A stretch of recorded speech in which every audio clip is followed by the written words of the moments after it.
Sir ಈಗ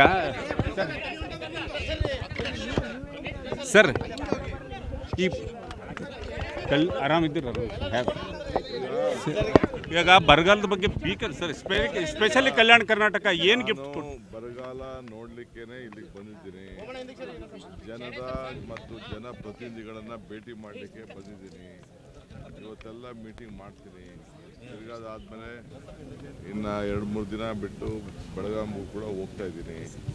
so ಎಲ್ಲ ಕಡೆ ಹಳ್ಳಿಲಿ ಏನಿದೆ ಸಮಸ್ಯೆ ನೋಡಿ ಅದಕ್ಕೆ ಕಾನೂನು ಒಂದು ಚೌಕಟ್ಟಿದೆ.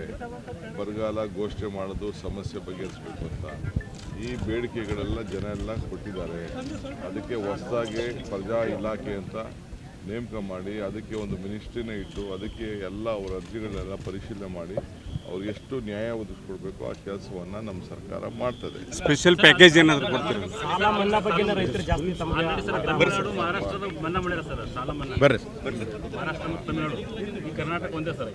ಎಲ್ಲಿ ಸಾಲ ಯಾವ ಸಾಲ ಅದೆಲ್ಲ ಪರಿಶೀಲನೆ ಮಾಡೋಣ, ಆಮೇಲೆ ಮಾತಾಡೋಣ. ಈ ಬರ ಫುಲ್ ಟೀಮ್ ಯಾವಾಗ ರೆಡಿ?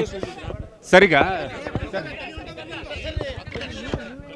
ಸರ್ ಈ ಆರಾಮಿದ್ದೀರ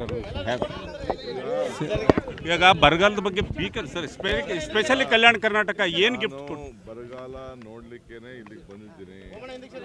ಜನರ ಮತ್ತು ಜನಪ್ರತಿನಿಧಿಗಳನ್ನು ಭೇಟಿ ಮಾಡಲಿಕ್ಕೆ ಬಂದಿದ್ದೀನಿ. ಇವತ್ತೆಲ್ಲ ಮೀಟಿಂಗ್ ಮಾಡ್ತೀನಿ.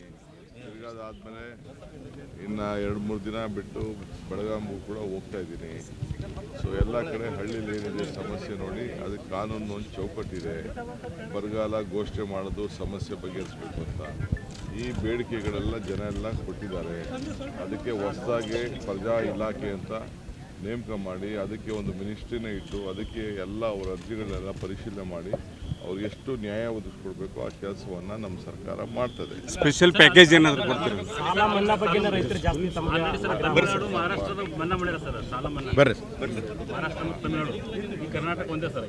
ಎಲ್ಲಿ ಸಾಲ ಯಾವ ಸಾಲ ಅದೆಲ್ಲ ಪರಿಶೀಲನೆ ಮಾಡೋಣ, ಆಮೇಲೆ ಮಾತಾಡೋಣ. ಈ ಬರ ಫುಲ್ ಟೀಮ್ ಯಾವಾಗ ರೆಡಿ ಆಗುತ್ತೆ ಸರ್? ನಿಮ್ದು ಸರ್ ಇಂಗ್ಲೀಷ್ ಮೀಟಿಂಗ್ ಆಗಲಿ. ಕರ್ನಾಟಕ ನ್ಯೂಸ್ ಬೀಟ್ ಫಾಲೋ ಮಾಡಿ, ಸಬ್ಸ್ಕ್ರೈಬ್ ಮಾಡಿ.